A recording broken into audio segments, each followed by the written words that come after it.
देवर जी आवतानी। हम इतना खुश बानी कि हम बता न सकीला माँ जी। धरती के हरियाली ऊपर नीला आसमान बा, सोना के चिड़ैया कहाए वाला भारत देशवा मान बा। तनी हमने के ही बताई कि रउआ के कैसन लड़की पसंद बाड़ी।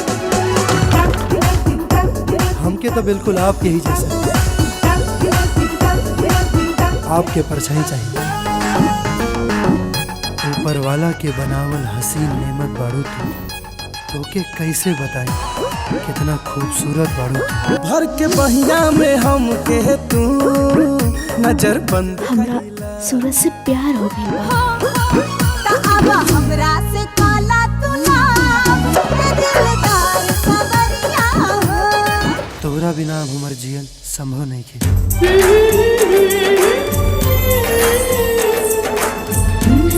राउरी गिफ्ट देवे के तरीका हमके बहुत पसंद आया। हमरा से झूठ बोले के कौनो जरूरत नहीं है। हमरा सब मालूम बा। आप लोग के बीच में प्यार के खिचड़ी पके और हमरा मालूम ना चले। कैसन लागल हमार परछाई। हाँ, जब से तोहर प्यार हमरा दिल में देख धैले बा, मन तोहरा चाहत के पुहार में नहैले बा। इन नैनों की छिपी बातों को निगाहों से पढ़ लीजिए। जो जुबान पर आए तो खबरें आम हो जाएंगी। नैना सुने नैना के बात हो, नैना सुने नैना के बात। दीदी, हम सूरज से प्यार करेंगे। अगर तू हमरा के हमार प्यार पावे में मदद ना करबू तो हम अपन प्यार छीन ले।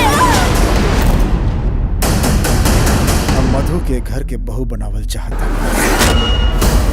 आपके हर फैसला हमनी के शिरोधार्य।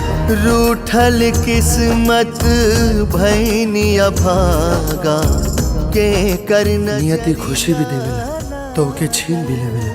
ऐसे काहे बोले। माला से मोती बिखर गइल। का हम एक दूसरे से दूर होके जी पाए।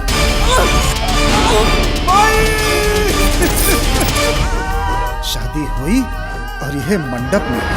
धीरे धीरे जिया तो के आँख में बसेगी बेकरार भइल। जिंदगी समझ के हमरा खता तू बेवफा बाहर निकल गई आंसू बन के।